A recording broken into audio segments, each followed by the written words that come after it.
Hello there, lovely people. It's Alex from Nintendo Life here, and today we're reviewing for you Nintendo Switch Sports on, appropriately, the Nintendo Switch. Thank you again for your patience. This review was originally written by me, so I get all the marbles. But anyway, that's more than enough waffling. Let's dive right into things.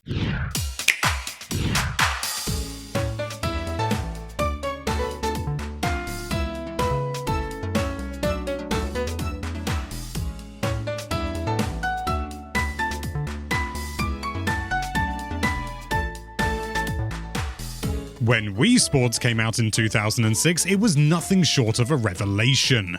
Beforehand, video games had been all but relegated to buttons, knobs, and sticks as a means of controlling them, but the Nintendo Wii and its titular pack-in sports title bust that idea wide open. You all know the story: waggle waggle, tennis racket moves, mum's besotted, dodgy elbow next morning, but now Nintendo's trying to have another pop at the formula after Wii Sports Resort and, we suppose, Wii Sports Club with Nintendo Switch Sports. It's been 16 years, but are we looking at 16 years worth of improvement? Let's cut to the chase. There's no secret 7th game, although golf is coming soon-ish. There's the 6 games that are available at the start, and when it comes to local play, that's your lot. Whereas Wii Sports had the training modes that showed you how to play each sport through a variety of mini challenges, Nintendo Switch Sports has just a brief and skippable interactive tutorial that plays when you select a sport for the first time.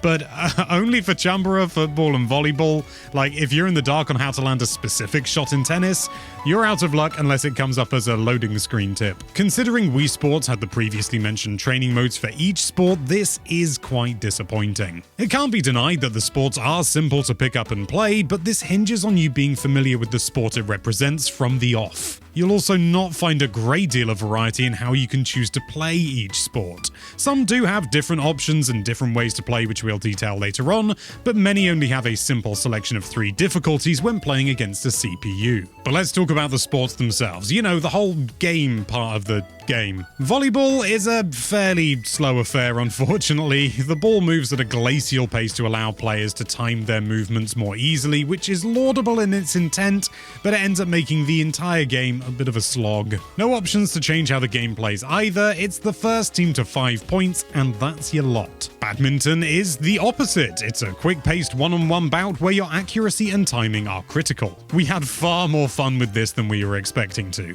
Even though the concept and execution is simple, its pace and fluidity helped keep us interested. Unfortunately, like volleyball, there's no options to adjust how the game plays, and no doubles mode either. Bowling is, as it always has been in Nintendo sports games, an absolute delight. There's something so satisfying about seeing the ball roll down the lane and clatter into the pins with that extra bit of spin that you put on the ball by twisting your wrist. Better still, the special mode throws a host of obstacles down your lane semi-randomly, forcing you to completely rethink how you're going to get that ball of yours into those cheeky little pins at the back. Football is the most involved sport by far. You have to run around using the left stick, I know, movement, and use a variety of angled kicks in order to get the ball into the opponent's goal. It's a massively simplified and slowed down affair compared to the real thing when it comes to movement, but it's still a decently good time, only improved by the various options for play. You can do a 1v1, a standard 4v4, practice your little football socks off, or boot directly into the goal in penalty shootout mode. It does feel a little unengaging at times, provided you're not just chasing after the ball constantly like a 5-year-old,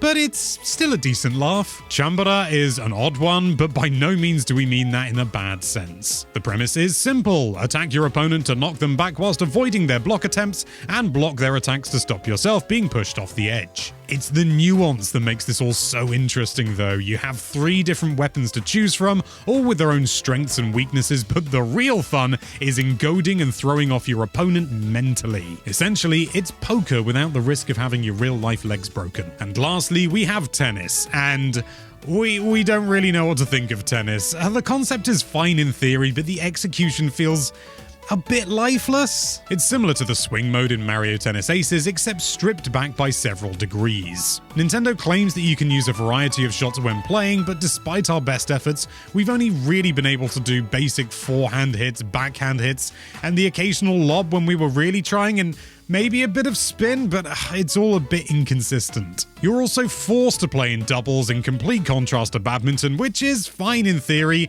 After all, that's how Wii Sports did it. But when you're controlling the net player as well as the back player, it all feels a little bit forced. Throw in the lack of any major options beside the number of games with no way to even play a full set, and you're left with something that just feels a bit limp to us. But whether a sport is good or not, it's always heightened by adding additional players. Multiplayer is unsurprisingly the main draw of Nintendo Switch sports, and even the lackluster sports were notably more fun with other humans as opposed to just playing solo. Yet, having said that, even when playing with other people, there's a distinct sense of, is this it, permeating the entire experience. If you want to play one of the 6 sports, you're golden. If you want anything to spice it up, you're more than likely going to be left wanting.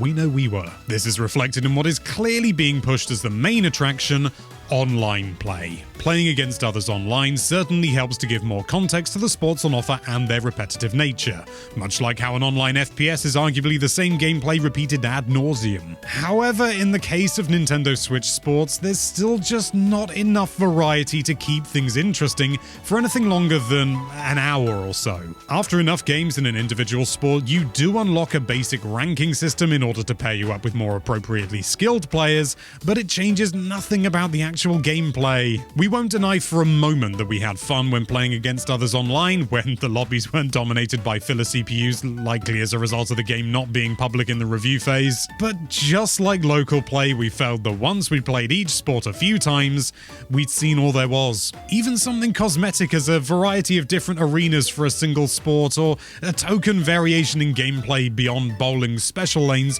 would help enormously. But as it stands, it's too much of the same thing repeated over and over again. Customization is also a mixed affair. You can customize your avatar with a handful of different hairstyles, clothing colors, and well, if you plan on playing locally, that's about it. You see, the lion's share of customization items and equipment are exclusively unlocked in the online mode through a rotating series of collections, meaning anyone who doesn't have an internet connection or just wants to play with their friends or family locally is stuck with the fairly meager default lineup. If you happen to unlock all the available items from each collection at one time, you'll also be prevented from unlocking anything new until the new collection drops 7 days after the most recent. Mies have been sidelined, we're sure in part to allow more customization, although you can still play as your Mii if you wish, but when that customization is so artificially restricted, we can't help but have a bit of a sour taste left in our mouths. As far as looks go, it's generally a decent effort. Spocko Square is a good-looking setting with lots of environmental details here and there, but it does feel somewhat generic at the same time. Performance is also largely good, holding a solid 60 FPS in almost all areas of gameplay,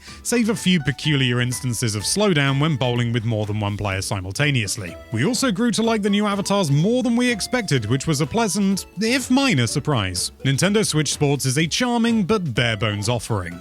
It's not a bad game by any stretch, but it lacks an awful lot of what would make it a solid recommendation. Online play is the best option on offer, with unlockable customizations and a predictably broader pool of players, but its limited scope means that you'll be doing the same thing time after time. Local play is hobbled by a lack of any unlockables whatsoever, and with such limited options to change up how each sport plays out, solo play is a slog. There is fun to be had here, but it's more in the vein of the occasional 30-minute play sessions with friends than anything with major long-term appeal. If Nintendo supports the game in the future with more sports like the promised golf and more options to change up how things play, we could be singing a different tune 6 months from now. But as it stands at launch, Nintendo Switch Sports is little more than just fine.